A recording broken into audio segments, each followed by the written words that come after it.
Bonjour, bonjour! Est-ce que vous avez déjà vu ces lances bien particulières qui ont une pointe à l'avant et aussi une pointe à l'arrière? On en voit pas mal dans l'Antiquité et vous m'avez demandé si c'était pas un peu dangereux cette histoire et surtout si c'était vraiment utilisé. Donc aujourd'hui on parle de ça dans une vidéo qui va peut-être piquer un peu. Oui, j'adore l'humour, oui, je vais quand même essayer de vous la faire courte.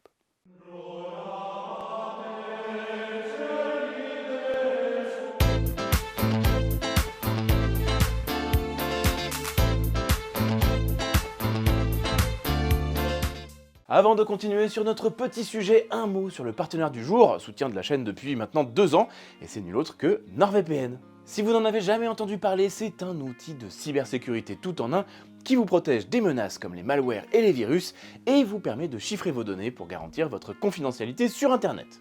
Et pratique, vous pouvez l'utiliser sur 10 appareils en simultané, y compris Apple TV et Android TV. Vous avez avec une protection anti-menace qui bloque les sites malveillants, les publicités intrusives et vous avertit si vous voulez visiter des sites qui ont eu des problèmes et sont connus pour être frauduleux. Moi je trouve que c'est pas mal tout ça.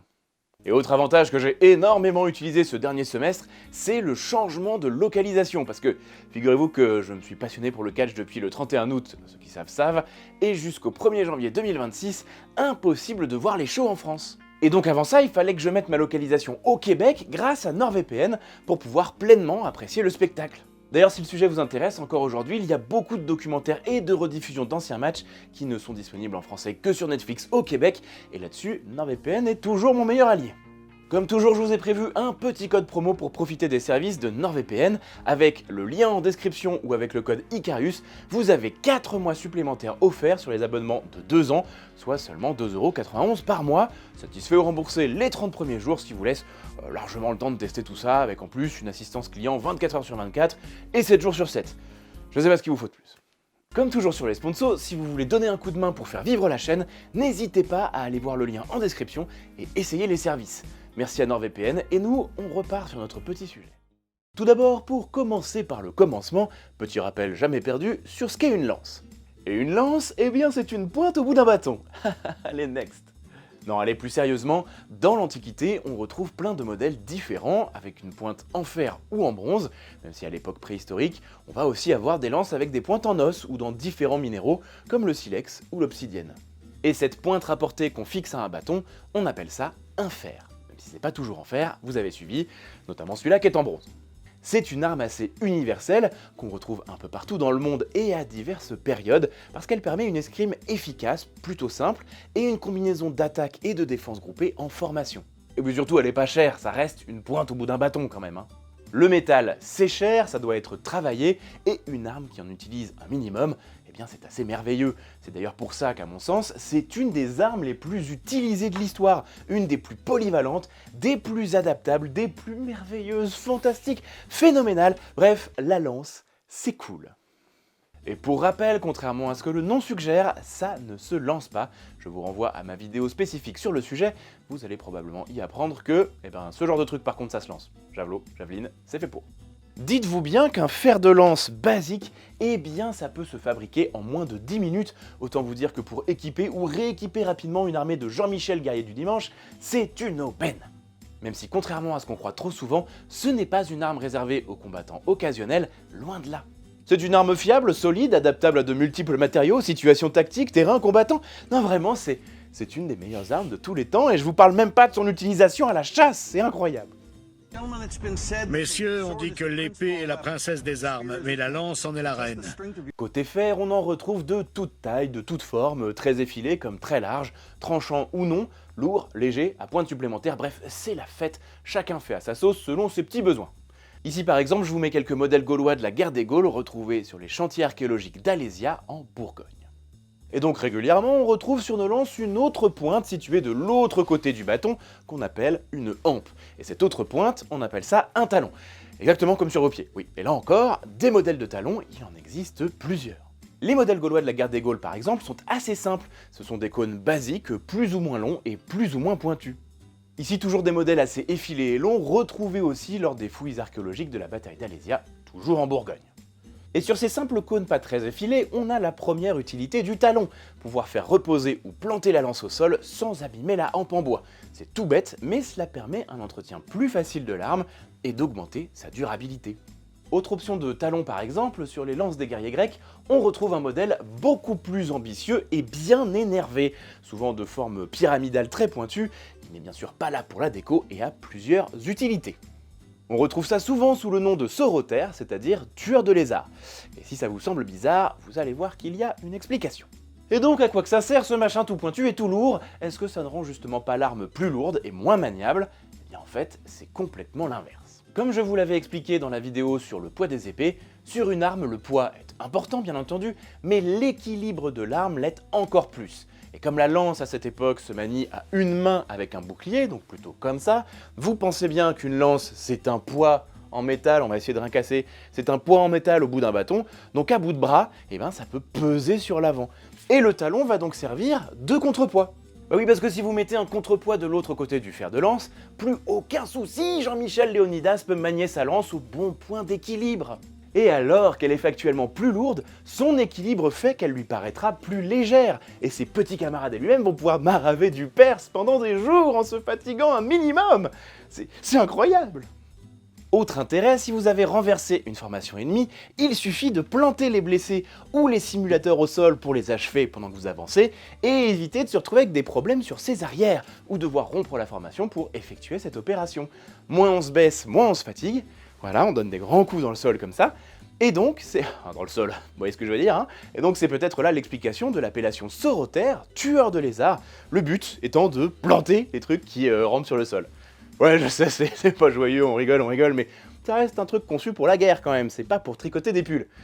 Ah, ça fait des sacrés pulls, parce que ça ferait des sacrées aiguilles à tricoter. Bref. Pas de la même façon, si votre hampe elle casse ou votre fer, eh bien vous avez toujours de quoi vous défendre en retournant la lance. On appelle ça une lance. Hello!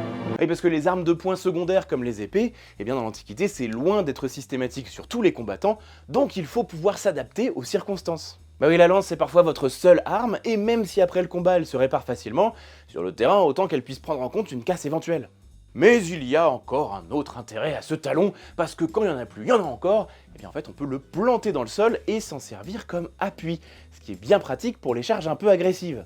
Parce que si le premier plante sa lance dans le sol, et que le second, voire le troisième font dépasser les fers à l'avant pour créer un mur de pointe, eh bien, bizarrement la charge en face elle a pas super envie de se prendre ça dans le nez. Le rapport au bon sens, hein, voilà tout ça.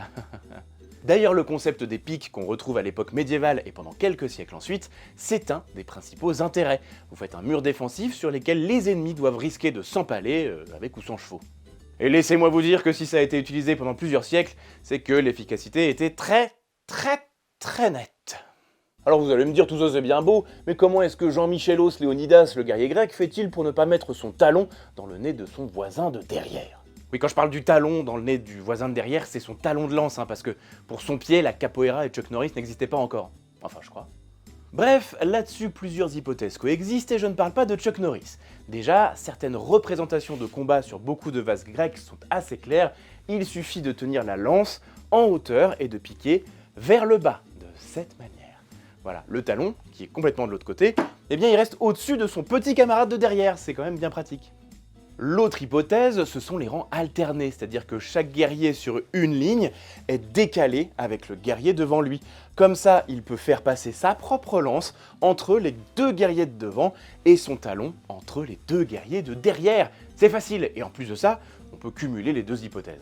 Mais dans cette posture, au pire, le talon repose sur le bouclier du gars qui est derrière, à peu près à ce niveau.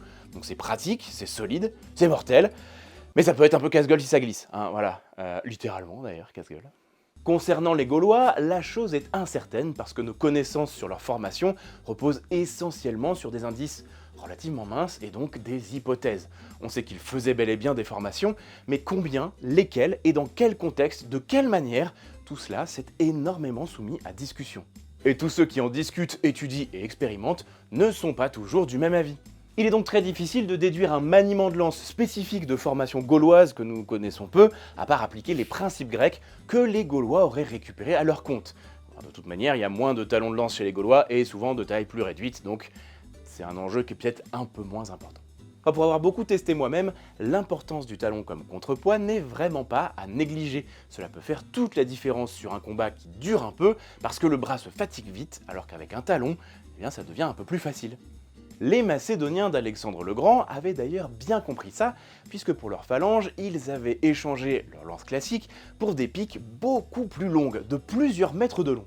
On appelle ça une saris, et même si ça se manie globalement à deux mains, on a des modèles avec un contrepoids beaucoup plus important à l'autre bout du fer. Ce n'est pas indispensable, puisque les piques médiévales ou de la Renaissance n'en ont pas, mais disons que ça aide quand même pas mal. Alors pour résumer cette histoire de talon, oui, ça a existé et plutôt pas mal. Cela protège la hampe, cela vous économise pendant le combat, cela vous évite de vous baisser, ça vous évite de mettre en danger votre formation, ça permet de mieux encaisser des charges violentes, et ça peut vous servir d'arme de secours. Et ça vous permet d'avoir l'air un peu classe quand vous plantez nonchalamment votre lance pendant les présentations d'armes au public. Voilà, que des avantages, hein, l'essayer c'est l'adopter finalement. Après attention, les talons de lance c'est quand même pas la majorité de ce qu'on a retrouvé sur des lances, ça veut bien dire qu'en fonction des systèmes de combat, en fonction de la manière dont vous maniez votre lance, de votre formation, de plein de choses, eh bien le talon ne vous sera pas forcément extrêmement utile, alors que dans d'autres cas, eh bien ça l'est plutôt pas mal. Voilà pour cette lance à double pointe, et comme disait MC Solar... Je suis l'as de trêve qui pique ton cœur. Oui, ok Caroline, note quand même qu'il a existé aussi des lances à double fer, notamment au Moyen-Orient à l'époque des croisades, mais c'est une histoire pour un autre jour. En attendant, abonnez-vous et on se retrouve bientôt pour une nouvelle vidéo. Et d'ici là, n'oubliez pas que l'histoire est vivante.